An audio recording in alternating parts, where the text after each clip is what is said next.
Thank you very much. Good evening. I would like first to thank you, Professor Mark Rosenblum, for inviting me to this event, all the way from Israel. The jet lag is working now, for sure. I'm very honored to bring the bright and humanitarian side of the Israeli society through my perspective as an educator, and the principal of Campus Bialik-Rogozin. Let's see if it works. Yeah. I would like to share with you our experience and our motto. We are all life children. Ichna, you know Arabic, yes? So I'll write it down. To be sure, kulna awlad el haya. And in Hebrew, of course, kulanu yeladim shel hachaim. This is our idea. The campus actually was created in 2004 by merging two existing schools in downtown Tel Aviv. Its creation followed the vision of the mayor of Tel Aviv, Jaffa City, Mr. Huldai, that migrant workers' children and refugees' children should be given an equal opportunity and a right for education. In our school, we have around 1,000 schools who come from 51 different countries, following all beliefs and faith. We have minority of Jewish people, of Jewish students, but it doesn't matter, because in our school we don't ask any questions. We don't expect any papers or documents. We believe that every human being is a human being, especially a kid is a kid. Every day we open our school doors, we open our hearts. Every day we accept our children with a huge hug and a smile, because in their world of instability and fear, we are their anchor and their home, actually. We are their family, sometimes their only family. So this is the challenge of the campus. The campus is extremely challenging and very, very unique. And if you can indicate from this pie, you can see that we have around 41% those who considered as Israelis because they have only the ID. 2.7 are Israeli Arabs, and the 4.5 are new immigrants. Most of them came from the former Soviet Union. The 150 are refugees. Most of them came from Sudan, Eritrea, and Darfur. The purple ones are all the migrant workers. And as you see the purple with the lines, these are probably students that will receive the ID. It's just a question of time, but unfortunately the rest may be deported somewhere, sometime. We don't know, and we hope it won't happen, but this is the situation at the moment. Such a student body demands us to be very, very careful. We need to have a lot of flexibility and creativity in order to find the right resolutions for the special needs. They are excellent kids, but most of them are post-traumatic. It's not an easy thing to be a kid of a migrant worker all the way from the Philippines, for example, to leave your family behind, your friends, to come without any language. More than that, it's not easy to run away for your life through the desert, suffering from torturing, killing, loss, etc. I would like, as Professor Mark Rosenblum said, in 2009 we won the Oscar for short documentaries. The film was called Strangers No More. Sometimes I say, strangers, never mind. You'll see now the trailer. Just to give you a hint about the challenges that we face every day. So if you be so kind and run the film now.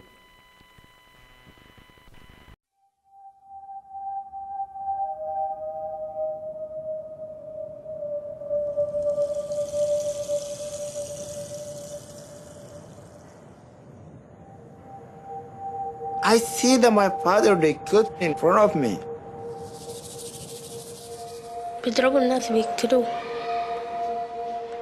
We just had to find a safe place.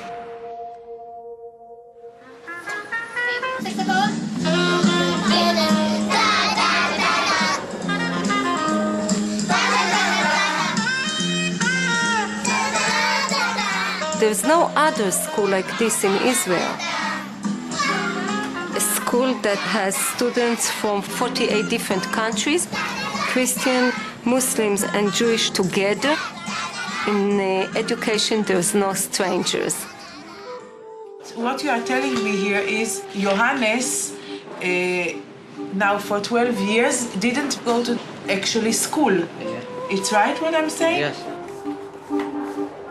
In the beginning, some of them are very shy. Some of them look lost in the world. School is too different for them.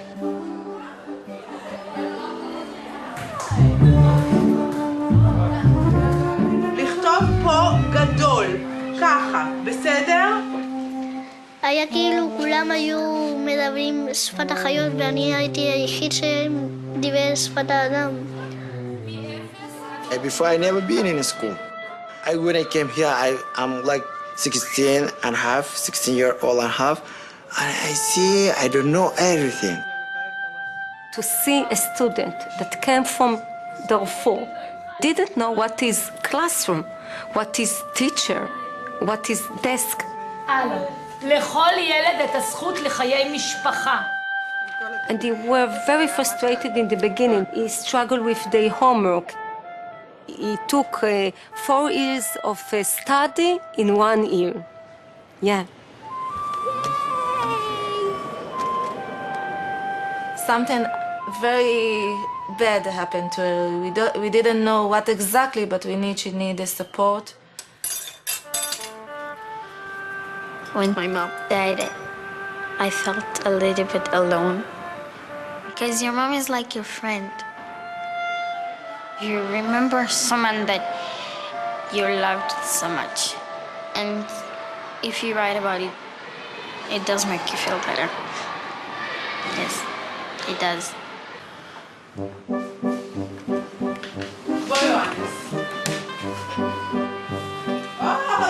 I want to teach them a language in order to communicate, but discover that in order to communicate, you don't have to have language. You have to come with your heart. You have to accept from inside in order to make something good.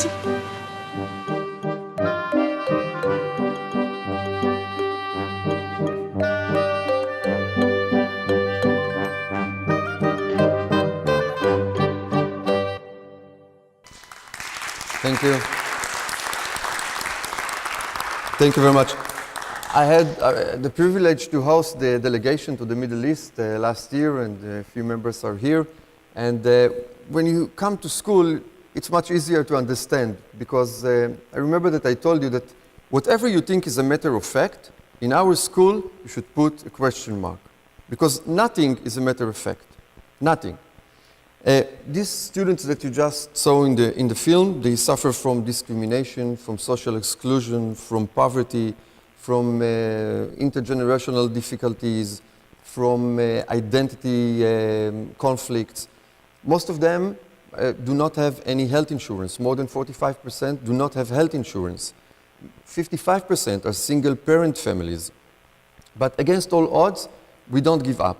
We don't left anyone behind. We fight for the rights every day. And this is not a matter of fact as well. And we couldn't do it by ourselves, and this is what makes us so different. This is our vision. It's words. But if I can summarize it into one word, I would say we ask them to dream. But then they ask, what does it mean to dream? Because when a kid, 6 years old, we are talking with him about the ocean. They say, what does it mean, an ocean or a zoo? And he doesn't understand the meaning. So you should understand that he doesn't understand what does it mean to dream, but we encourage him. Yeah, you will be my doctor when I'll be old. You can. Trust yourself. And we encourage him step by step. So we couldn't do it by ourselves. So this is, let's say, the map of our partners. It's not a matter of fact as well that the municipality supported. This is a Jewish public school. So the government supports us with a lot of effort. Of course, we have the students the parents, the school faculty, which are excellent. They are much more than teachers. But we have as well the social activists and the volunteers committee. For example, this is Carl. He is a retired engineer, 82 years old. For the last 7 years, he comes twice a week to teach our students. Soldiers, 300 soldiers come on a regular basic every week to support the kids for the SATs, the matriculation exams. The scouts, and many other volunteers, kind of task force that come from the academy, the industry, the high-tech, and the army that support us to realizing our vision. How do we make it? Really, I don't know. But I believe that these guiding principles may help us to let you understand how. The first thing is our belief. We believe that every student is excellent, at least in one subject. It doesn't matter what, history, math, football, theater, whatever it is, we encourage him to be or to follow the same pattern into another field.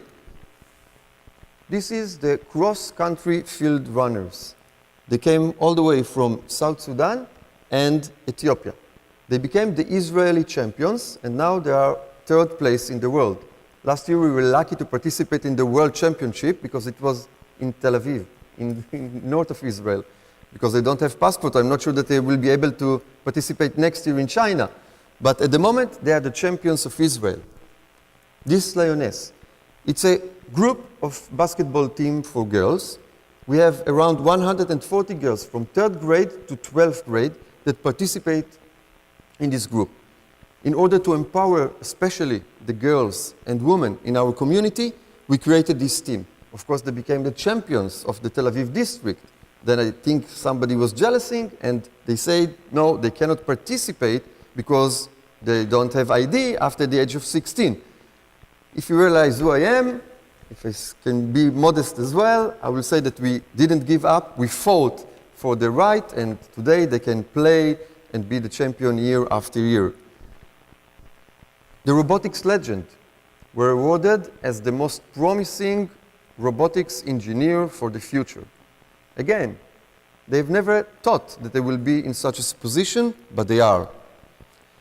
Let's look at the eligibility of rising of the matriculation exams. When you just opened school 10 years ago, it was 28%. Last summer, 96%. It's nothing but a miracle. The average rate in Israel is 51%. I should retire at that point, but I'm an optimistic person and I think that the sky is the limit, so I'm still in this position, but I don't promise that we'll have 98, 99, but let's meet next year and we'll realize. The second step, as you heard, we won the Oscar Prize, we won the National Prize for Education from Mr. Shimon Peres, and as an optimistic guy, maybe one day we'll be nominated for the Nobel Prize. In our place, you should throw away cynic, criticize and judging, and you have to bring all your sense of humor, otherwise you will not survive one day in this place. So, our second step is the continuity principle.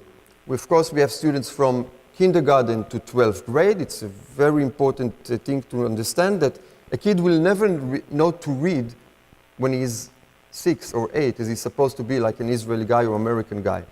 Our kids come without any mother tongue. Actually, they don't have any mother tongue. They speak Chinglish, Arabic, mixing Arabic and Hebrew. Among themselves, they speak all mixed languages, but actually, they don't have mother tongue. We teach them in Hebrew, okay? So it's very difficult for them. So the process of 13 years is very important. We open school at 7:30 in the morning. On my face there as a principal, I was sure that I will be the first one. I arrived at 6:30. There was already a line of more than 50, 70 kids that were waited because their parents just left them there running for their jobs. So we open school at 7:30. You have to understand that in Israel, schools are over at 1 o'clock. We keep them till 3 o'clock. The most important thing is breakfast, because we want to be sure that everyone has something to eat.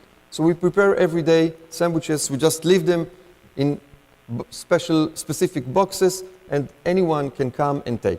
Of course, when we have chocolate sandwiches, everything is finished in 5 minutes. Tuna, a little bit problematic. So we teach them in their home classes, of course, according to the syllabus of the Ministry of Education. At noontime, we have a special ceremony. We call it warm house. The idea is to give them the feeling and the emotions of what does it mean to sit together with your family to eat. Because first of all, we want to be sure that they get at least one warm meal. In Israel, we don't serve meals at schools, so it's kind of privilege. But for them, it's not a privilege.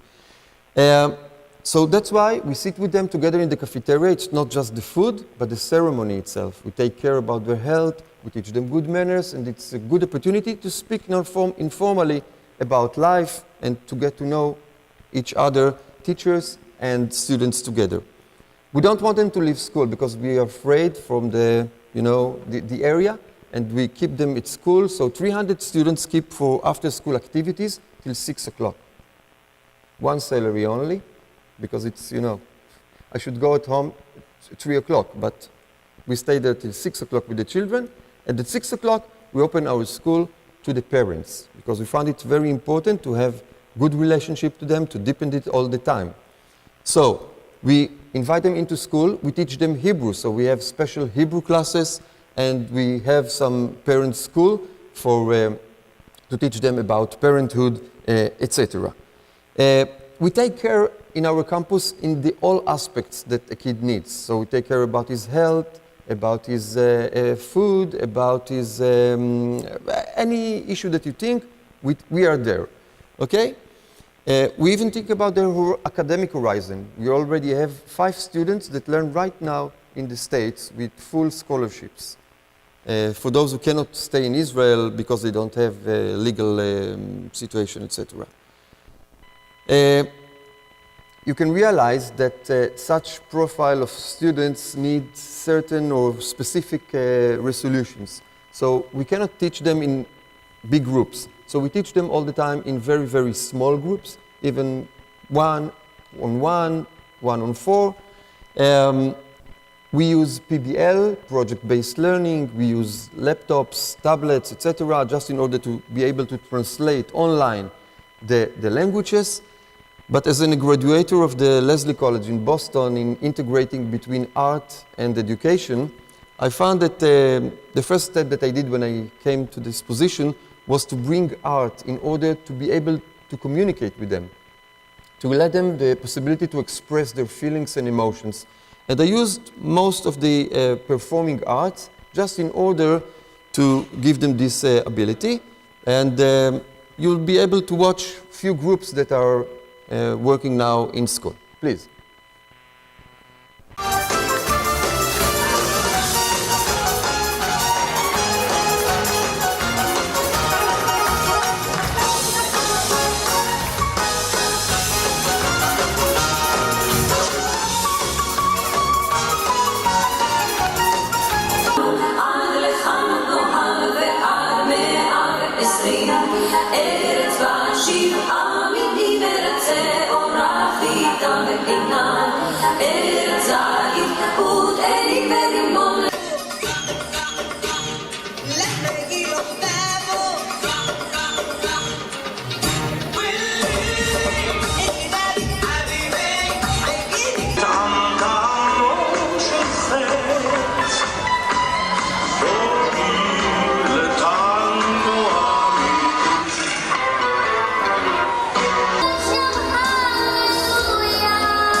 Thank you.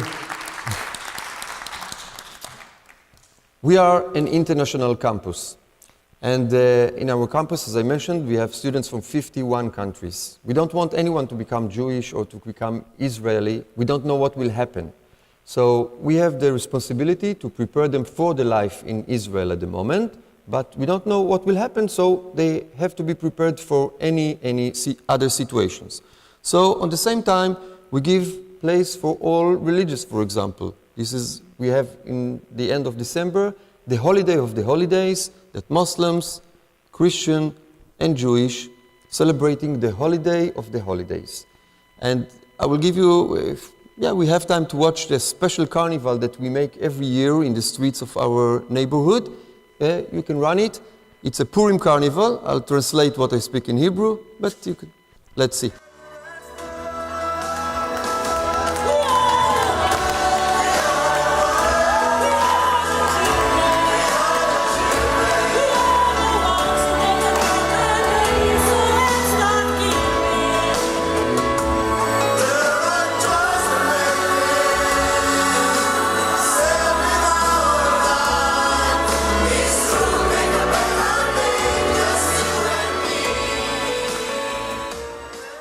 See, another example for the involvement, for the place that we give, the way that we respect their traditions and their holidays as well.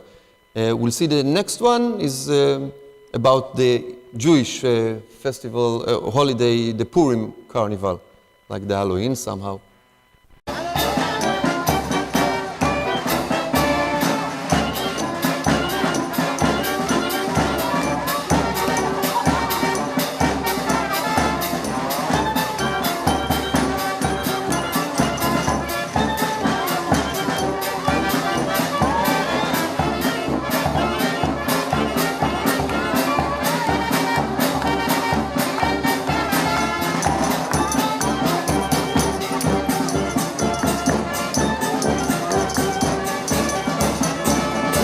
בקמפוס שלנו לומדים ילדים מ-51 מדינות, מכל העולם, ואת כולם אנחנו מקבלים באהבה, מכבדים את ישראל, את המסורת, את התרבות ואת התרבויות של כל העמים וכל המדינות, ולכן אנחנו חוגגים את כל החגים. בחג פורים, מצווה, צריך לעשות עד לא ידע, לשמוח עד דלא ידע.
זאת כבר השנה החמישית שאנחנו עושים את האדלוידה הזאת, ואם ירצה השם ועוד כל מיני גופים נהדרים שעוזרים לנו להוציא אותה לפועל, אבל בעיקר מצב רוח טוב ורצון, נמשיך לעשות אותה עוד הרבה שנים.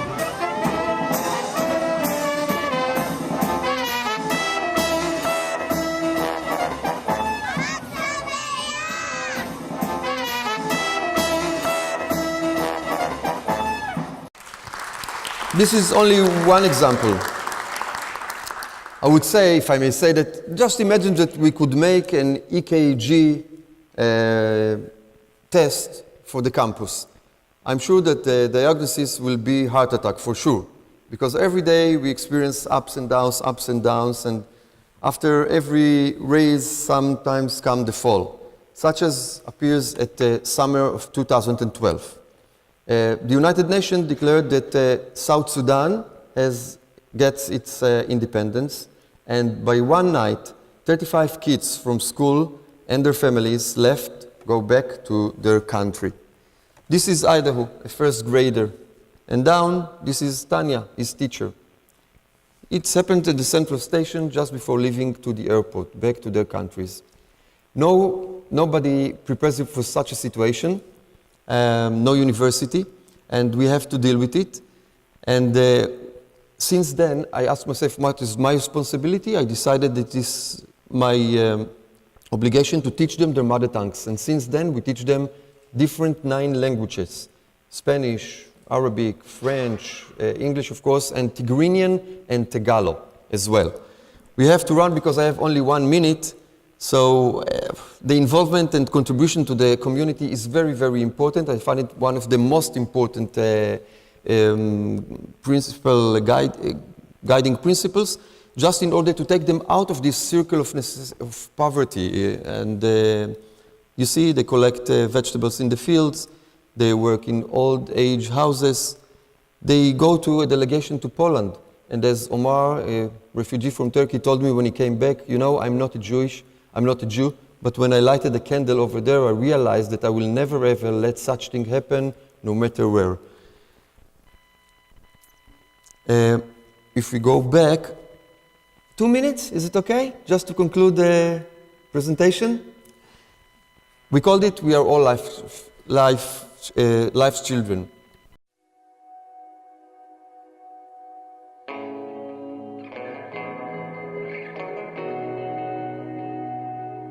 עיני פקוחות מבלי לראות את השמיים, מבלי לראות כחול של ים ירוק של עץ, מבלי לשמוע מנגינות יפות כמו פעם, מבלי לראות את הדברים כמו שהם. ילדים קטנים, ילדים גדולים, ילדים טובים וילדים רעים. את יודעת אמא, כולנו ילדים של החיים. אני נושם, אני חבוק מזרועותייך, אני רואה בך בית חם ומשפחה, ועוד בעיר בחלונות שאת פותחת. אני חופשי, אך אין לי מנוחה. ילדים קטנים, ילדים גדולים, ילדים טובים וילדים רעים. את יודעת אמא, כולנו ילדים של החיים.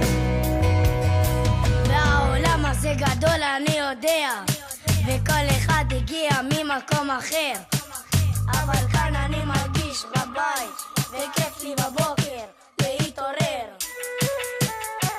ילדים קטנים, ילדים גדולים, ילדים טובים וילדים רעים. את יודעת אמא, כולנו ילדים של החיים. את יודעת אמא.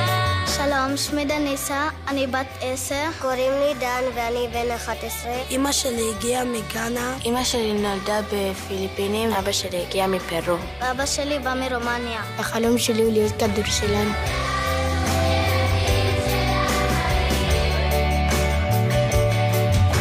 כולנו ילדים של החיים.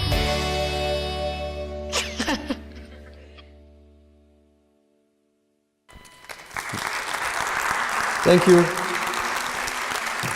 Despite the difficulties, I think that we are one of the most optimistic place in the era, and whenever you come to Israel, you are most welcome to come and visit us and to see it by yourself. Thank you very much.